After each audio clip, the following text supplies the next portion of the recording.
telling image of Shraddha that shows injuries all over her face, and this was back in 2020. Clearly it shows that Shraddha was in an abusive relationship right from the start. They met in 2019. By 2020, this was her state. If you look at it very closely, Shraddha has incurred injuries on her cheek, she's got injuries on her nose, her eyes completely swollen, and this is how she looked. She's taken a picture of herself confidently. It appears maybe she must have felt better in the days to come, but until then, she also visited a hospital to get herself checked after the assault by Aftab. So this was back in the year 2020, and we believe that this has continued. This kind of assault continued at least for the following years until 2022, when he finally murdered her.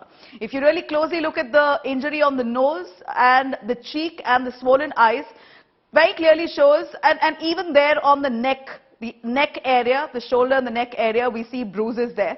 So this man has been largely violent, and as per our reporter Arvind Ojha, he says that he's been, every time Shraddha approached her family members to say that this is how he assaulted her, the family would try to convince her, saying, do not go back to him. Aftab would come by, apologize to the family members, and then take Shraddha back. And then he finally, it appears, took advantage extensively of the strained relationship between the family members of Shraddha and her, and took advantage of her vulnerability post that. This is a young girl, barely 28, 27, 28, and she was in a relationship for barely 4 years and incurred this kind of injury.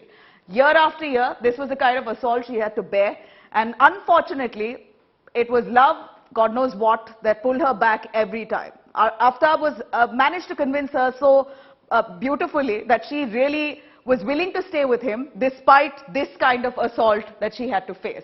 Arvind Ojha, could I ask you, Aftab इनके family members को माफी मांगते थे और श्रद्धा को वापस लेके जाते थे और श्रद्धा के ऊपर ऐसे असॉल्ट करते थे, मगर क्या हमें पता है कि आफ्ताब किसी और के साथ वायलेंट था, उनके ऑफिस में उनके कोलीग्स के साथ या बाहर उनके नेबर्स के साथ, वो उनका बर्ताव कैसा था?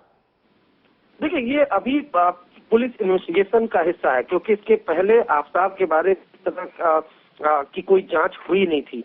अब चूंकि ये मर्डर का केस रिपोर्ट हुआ है, उसके बाद अब उसकी जो पर्सनालिटी है उसके बारे में भी पुलिस वो जानकारी जुटा रही है। इतना जरूर है कि मर्डर के बाद भी जो इन्वेस्टिगेटर ने बताया इंडिया टुडे को, मर्डर के बाद भी काफी कॉन्फिडेंट है, और खुद जो श्रद्धा के फादर हैं उन्होंने बताया कि जब उसने पुलिस के सामने मुझे ये बताया कि यस आई किल्ड हर, यानी मैंने श्रद्धा को मार दिया, उसके ये बताते हुए काफी वो नॉर्मल था।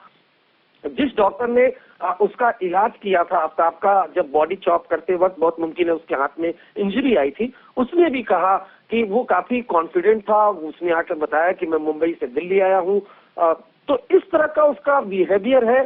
पुलिस को ये भी लगता है कि बहुत मुमकिन है कि वो दिखाने की कोशिश कर रहा हो कि वो मेंटली ठीक नहीं है, लेकिन दरअसल ये क्रिमिनल माइंडेड ऐसा बताया है सोर्सेज ने, क्योंकि जिस तरीके से उसने एक एक करके एविडेंस मिटा दिए। कल फॉरेंसिक ऑफिसर ने जो स्पॉट पर गए थे, उन्होंने इंडिया टुडे से एक्सक्लूसिव बातचीत में बताया था कि किस तरीके से श्रद्धा को बेड पर उसने मारा था। बेड पर कोई ब्लड के स्टेन नहीं थे, उसके अलावा बाथरूम जहां पर बॉडी चॉप की थी वहां पर ब्लड के स्टेन नहीं थे। पूरी तरीके से क्लीन किया गया था फ्रिज और कमरे को। तो क्रिमिनल माइंडेड है आफ्ताब, ऐसा शो हो रहा है अभी तक। बाकी उसका व्यवहार कैसा था, किस तरह की पर्सनालिटी थी, ये उसके दोस्त अब जरूर बता रहे हैं। मर्डर के बाद श्रद्धा के कि किस तरीके से उसके साथ मारपीट करता था। 2020 में वो हॉस्पिटलाइज भी थी श्रद्धा, उसकी मेडिकल रिपोर्ट की कॉपी भी इंडिया टुडे के पास है। तो अब जो पर्सनालिटी है वो न सिर्फ दिल्ली पुलिस बल्कि जो मनोवैज्ञानिक है वो भी बैठकर उसको रीड करने की कोशिश कर रहे हैं।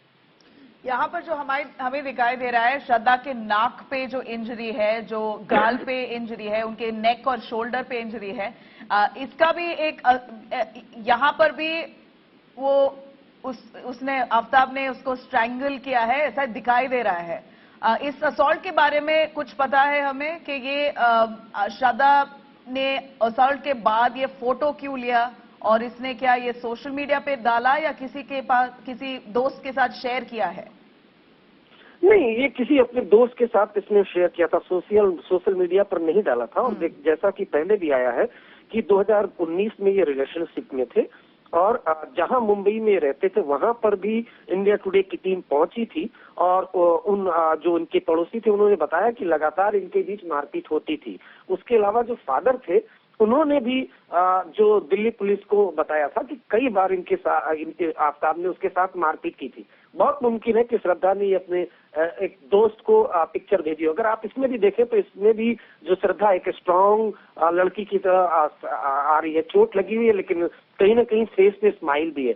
तो जाहिर सी बात है जो श्रद्धा है वो आफ्ताब से काफी प्यार करती थी और शायद यही वजह है कि कई बार मारपीट के बावजूद भी जब भी आफ्ताब माफी मांगता था तो वो उसके साथ चली जाती थी। कम से कम अभी तक जो इन्वेस्टिगेशन है उसमें यही स्टैब्लिश हो रहा है। जी, अभी हमारे साथ जुड़े रहिए Arvind. I am going to cut our viewers to the doctor that Shraddha spoke to. It appears that she did reach out to a doctor to try and understand what really is an explanation to Aftab's raging anger. He had severe anger issues and she tried to approach the doctor to try and fix his problem because clearly he may not have been ready to fix his own.